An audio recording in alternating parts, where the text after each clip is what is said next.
I'm too young to handle this. The 19-year-old giant, mail-order bride, sobbed to the 70-year-old rancher who'd bought her, but by morning she was begging him never to stop.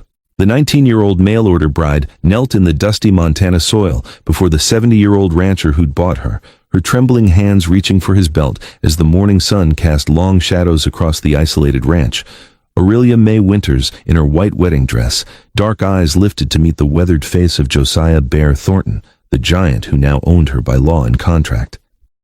I'm too young to handle this, she'd sobbed just hours before, backing away from him in their wedding night bedroom, her whole body shaking with the crushing weight of what she'd become.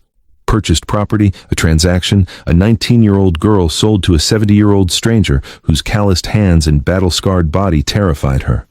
The rancher had stood there in the lamplight, his jaw clenched tight as he watched her panic, his massive frame casting shadows that seemed to swallow the room, but instead of taking what the $300 contract had promised him, instead of claiming the rights he'd paid for, Josiah Thornton had turned away and walked out into the cold Montana night, leaving her alone. But to understand how she'd ended up on her knees begging this man for something she couldn't name, you had to go back 12 hours, back to when the stagecoach had first rattled up that dusty road carrying a terrified girl who'd sold herself to escape a fate worse than death. Aurelia had pressed her face against the coach window, watching the Montana wilderness roll past, endless plains of golden grass, mountains that scraped the sky, and not a single soul for miles. Her stomach had twisted with every mile that took her farther from Missouri, farther from everything she'd known. The other passengers had stared at her Mexican features, her olive skin and dark hair, whispering behind their hands.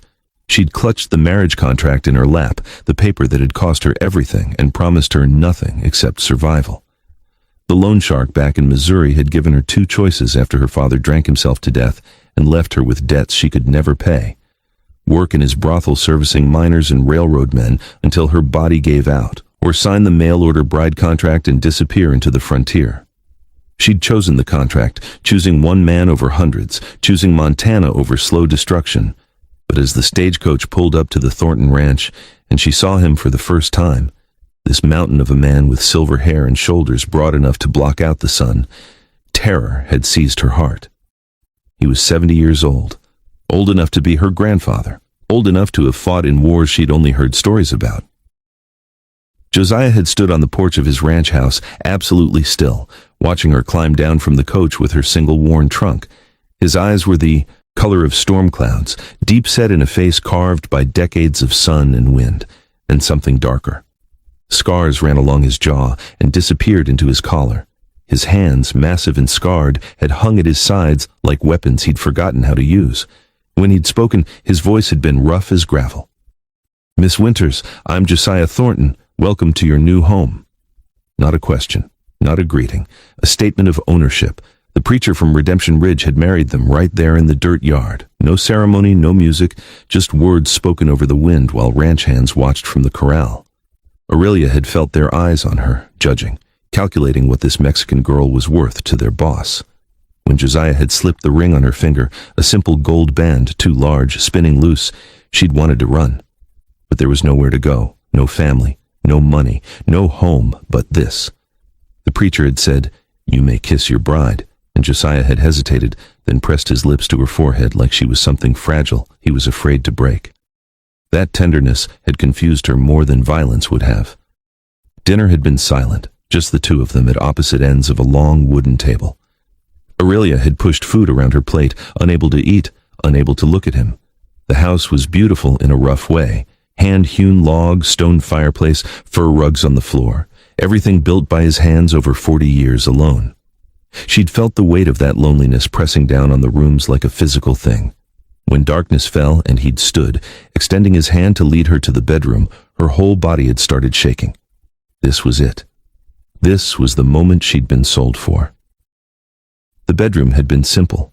A massive bed covered in quilts, a window looking out at mountains turned purple in the twilight, a lamp casting golden light across rough wooden walls. Josiah had closed the door behind them, and the sound of it shutting had felt like a coffin lid slamming. He'd started unbuttoning his shirt, and that's when she'd seen them, the scars. They covered his chest and arms like a roadmap of violence, bullet holes, knife wounds, a brand mark burned into his ribs that looked like it had been done with a hot iron. She'd gasped, covering her mouth, and something in his eyes had died. "I know what I look like," he'd said quietly, his fingers freezing on the buttons. "I know what you see. An old man. A monster. Someone who bought you because no woman would have him otherwise." His voice had cracked. "But I paid for you fair and square. The contract says, I'm too young to handle this." The words had burst from Aurelia's throat like a scream, tears streaming down her face. "I'm 19 years old, and I'm standing here like cattle you purchased, and I can't just..." She'd backed against the wall, her whole body trembling. "You don't know me. You don't love me. I'm just a thing you bought to cook your meals and warm your bed, and I can't..." "Breathe. I can't do this. I'm too young to give up every dream I ever had." She'd slid down the wall, sobbing into her hands, everything pouring out. Her father's death, the debts, the loan shark's hands on her face, telling her how pretty she'd look in his brothel, the desperate choice to sign away her life to a stranger. "I'm not even a person anymore," she'd whispered. "I'm just property, just a Mexican girl nobody wanted who got sold to an old man nobody wants." Josiah had stood there frozen, his shirt half unbuttoned, his scarred chest exposed, his face working through emotions she couldn't name. Then he'd done something that stopped her breath. He'd buttoned his shirt back up, walked to the closet, pulled out a blanket and pillow. "You're wrong about one thing," he'd said, his voice thick. "You're not property. You're a person who deserves better than this, better than me." He'd walked to the door. "This is your room tonight. I'll sleep in the barn." "But the contract..." "To hell with the contract!" He'd looked back at her, and in his storm-gray eyes, she'd seen something that made her chest ache. "I bought you because I'm a selfish old fool who couldn't stand one more night alone in this house, but I won't compound that sin by taking something you're not ready to give. Sleep. We'll figure out the rest in the morning." He'd walked out, closing the door gently behind him. Aurelia had sat there on the floor, stunned, listening to his heavy footsteps cross the porch and fade toward the barn. Then she'd heard other sounds, the creak of the barn door, the scrape of something being dragged. And then, cutting through the Montana night, a sound that shattered every wall she'd built around her heart, the deep broken sobs of a 70-year-old man who'd spent 40 years alone, who'd paid $300 for companionship, and who'd just walked away from the only warmth he'd purchased because he couldn't bear to see her cry. Aurelia had lain in that bed for hours, staring at the ceiling, listening to sounds from the barn that haunted her like ghosts. The rhythmic scrape of metal on wood, steady, determined, despite the cold that must have been seeping into his old bones. Every few minutes the scraping would stop, and she'd hear a sharp intake of breath, a low groan that told her his hands were hurting, that whatever he was doing was costing him pain. And beneath it all, every so often, she'd hear it again. That quiet weeping, so soft he probably thought the distance and darkness would hide it. She'd pulled the quilts up to her chin, feeling the warmth he'd given up to sleep in the freezing barn. The bed smelled like cedar and leather and something indefinably masculine that made her chest tight. This was supposed to be their wedding night. She was supposed to be lying here terrified while he took what he'd paid for. Instead, she was alone, safe, listening to him suffer in the cold because he'd chosen her dignity over his own comfort. It made no sense. Men didn't do that.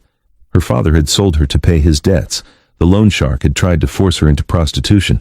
The stagecoach driver had touched her waist too familiarly when helping her down. Every man she'd ever known had taken what he wanted without asking. But Josiah Thornton had walked away. Around midnight, unable to bear it anymore, Aurelia had risen and crept to the window. The barn was just a dark shape against the star-filled sky, but lamplight glowed through the cracks in the walls.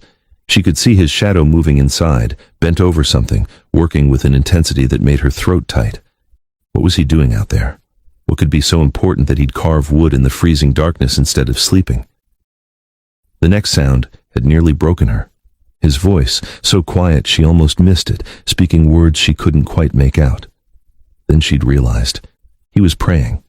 This giant of a man, this scarred rancher, who looked like he could break her in half with those massive hands, was on his knees in a freezing barn, praying. She'd pressed her forehead against the cold window glass and cried silently, not understanding the emotions tearing through her chest. When dawn finally came, painting the Montana sky in shades of rose and gold, Aurelia had risen and dressed in her wedding gown, the only nice thing she owned. Her hands had shaken as she'd braided her dark hair, secured it with the small silver comb her mother had left her. She'd looked at herself in the small mirror above the washstand and barely recognized the girl staring back. 24 hours ago, she'd been property being shipped west. Now she was a wife who'd spent her wedding night alone while her husband carved wood in the cold and wept for reasons she didn't understand. She'd walked across the yard as the sun broke over the mountains, her white dress catching the golden light, the frost crunching under her feet. The barn door stood slightly ajar. She'd pushed it open slowly, not sure what she'd find. The smell hit her first, fresh-cut cedar, lamp oil, and underneath it the scent of him, earthy and real. Then she'd seen him. Josiah sat on a hay bale, his broad shoulders slumped with exhaustion, his silver hair falling across his forehead. Wood shavings covered the ground around him like snow. His hands rested on his knees, swollen and red from hours of work, the knuckles raw. On the workbench in front of him sat the most beautiful thing Aurelia had ever seen. A jewelry box carved from cedar, every inch of it covered in intricate designs, flowers, vines, and worked into the pattern so subtle you had to look close to see it, the image of a bird breaking free from a cage. But it was the papers beside the box that made her knees weak. Legal documents, written in his careful, sloping handwriting by lamplight, while his arthritic hands screamed. She'd stepped closer, picked them up with shaking fingers and read words that changed everything. I, Josiah Thornton, do hereby grant Aurelia May Winters full ownership of 50% of the Thornton Ranch, including all lands, buildings, livestock, and assets, effective immediately. This grant is irrevocable and independent of our marriage contract. Furthermore, I hereby release Aurelia May Winters from any and all obligations under our marriage contract. She is free to leave at any time, with full ownership of her share of this property, and I shall have no legal or moral claim to prevent her departure or to demand any recompense. Her hands had trembled so badly the papers rattled. He'd given her half his ranch, the empire he'd built over 40 years, and he'd given her freedom to walk away. The $300 he'd paid, the contract that bound her, he'd torn it all up and replaced it with a gift that made her an equal partner instead of purchased property. Why? The word had come out as a whisper. Josiah had looked up slowly, and in the morning light she'd seen the exhaustion in his face, the redness around his eyes that told her he'd cried himself out.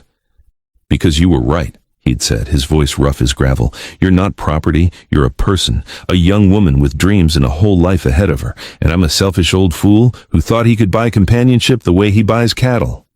He'd gestured at the papers. Those make it right. You own half this place now. You can stay and we'll figure out how to live as partners, or you can sell your half and leave with enough money to start over anywhere you want. Free.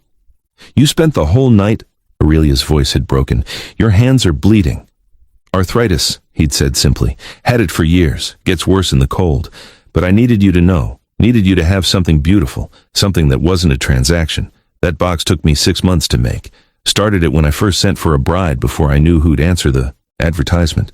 Wanted her to have something made with care, even if I couldn't give her love. Aurelia had lifted the lid of the cedar box with shaking hands. Inside, nestled on blue velvet, lay a gold ring, delicate, beautiful, clearly made for a woman's hand. Not the oversized band he'd put on her finger yesterday. This was different.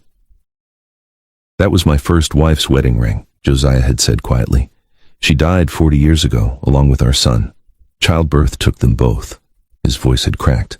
I've worn my grief-like armor ever since, pushing everyone away, building this ranch as a monument to loneliness. When my hands started failing, when I realized I was going to die, alone in this house I built for a family that never was, I got desperate. Sent for a bride like a coward, thinking I could purchase what I'd spent 40 years being too broken to earn. He'd stood, towering over her even with exhaustion, bowing his shoulders. I won't blame you if you leave, Aurelia. Look at me. I'm 70 years old. My body's failing. I'm scarred, inside and out, from a war that ended before you were born. I've got nothing to offer a young woman except this land and a house full of ghosts. But if you stay, if you choose to stay, it won't be as property. It'll be as a partner, and I'll spend whatever time I have left trying to deserve that gift. Something had broken open in Aurelia's chest, a dam she didn't know she'd built. This man had bought her, yes. But then he'd given her everything, freedom, property, choice. He'd spent a freezing night carving her a symbol of liberation while his arthritic hands bled. He'd wept not because he'd been denied what he'd paid for, but because he'd seen her pain and recognized his own selfishness. She'd looked down at the papers, at the jewelry box, at the ring that represented a love so deep he'd carried it for 40 years. Then she'd looked at him, really looked at him for the first time, not at his age or his scars or the transaction that had brought her here, at him, at the man who'd walked away from his wedding night to give her peace, who'd sacrificed comfort for her dignity, who'd literally carved freedom with bleeding hands. "Teach me," she'd whispered, setting the papers down carefully. "Show me who you are, why you did this, what happened to you that made you build walls 40 years high." She'd stepped closer, her heart pounding. "I don't want to leave, Josiah. I want to understand." His storm-gray eyes had widened. "You're young. I could run back to Missouri and end up in that brothel anyway when the money runs out," she'd interrupted. "Or I could stay here with a man who just gave me more respect in one night than every other man in my life combined." She'd reached for his swollen hands, gasping at how hot they were, how the joints were inflamed and angry. "Let me help you. My mother taught me remedies before she died, herbs that ease pain." "Your mother was from Santa Fe," Aurelia had said, lifting her chin. "Mexican, like me. She taught me healing before my father's drinking killed her spirit." She'd met his eyes. "I saw how the town looked at me yesterday, how your ranch hands stared. They think you bought yourself an exotic pet, someone beneath you." "You're not beneath anyone," Josiah had growled, and the fierce protectiveness in his voice had sent heat through her body. "Anyone who thinks, then show me," she'd challenged. "Show me I'm not property, not a pet, not a transaction. Show me why a man who could have just taken what he paid for chose to bleed in a barn instead." She'd stepped closer, close enough to smell the cedar and leather and exhaustion on him. "Teach me about you, Josiah Thornton, and maybe I'll teach you about me." He'd stared at her like she was a miracle he couldn't trust, his scarred hands trembling in hers. Maybe we both deserve better than what life gave us," she'd whispered. "Maybe that's why we're here." And that's when she'd done it, sunk to her knees in the dusty barn floor, her white wedding dress spreading around her like a flower, her hands reaching for his belt.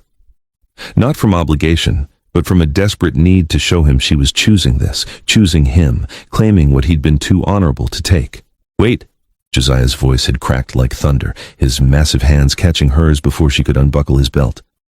"Aurelia, stop, not like this." He'd pulled her to her feet with a gentleness that shouldn't have been possible from hands that large, that scarred. "Not on your knees, not as some kind of payment or gratitude. That's not what I want from you." "Then what do you want?" She'd searched his face, confused and aching and feeling something dangerous building in her chest. "You paid for me. You could have taken me last night and no one would have blamed you. The law says I'm yours, but you walked away. You bled for me. You gave me freedom. What do you want, Josiah?" He'd stood there, this 70-year-old giant with silver hair and storm-gray eyes, looking at her like she was the first sunrise he'd seen in 40 years. "I want you to know me first," he'd said quietly. "I want you to understand what you're choosing before you choose it. Because once you know, once you really see what I am, you might take those papers and run, and I wouldn't blame you one bit." Aurelia had felt her pulse pounding in her throat. "Then show me." Josiah had hesitated, then slowly, painfully, he'd unbuttoned his shirt. The lamplight had caught every scar as he pulled the fabric away. Bullet wounds that should have killed him, knife slashes that had carved through muscle, the brand on his ribs that looked like it had been pressed there by a red-hot iron in the shape of letters she couldn't read.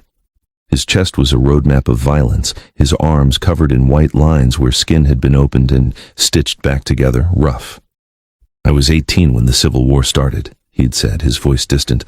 "Signed up with the Union Army because I believed in the cause, fought for 4 years, killed more men than I can count." He'd touched the brand on his ribs. "Got captured by Confederate forces in '63. They did this to mark me as a traitor. Spent 6 months in a prison camp where they beat us daily and fed us slop that wouldn't satisfy a dog. Lost half my weight, watched men die of disease and starvation and cruelty." Aurelia had pressed her hand to her mouth, tears streaming down her face. "When the war ended, I came west to forget," Josiah had continued. "Met a woman named Rebecca. She was kind, patient, saw past the nightmares that woke me screaming. We married and she got pregnant and I thought I could build something clean, something good." His voice had broken. "But childbirth took her, took our son. I held him for 10 minutes before he stopped breathing, buried them both on the hill behind this house." He'd looked at Aurelia with eyes full of 40 years of grief. "I built this ranch as a monument to them. Worked myself half to death because physical pain was easier than feeling anything else. Pushed away every person who tried to get close. The whole town thinks I'm crazy.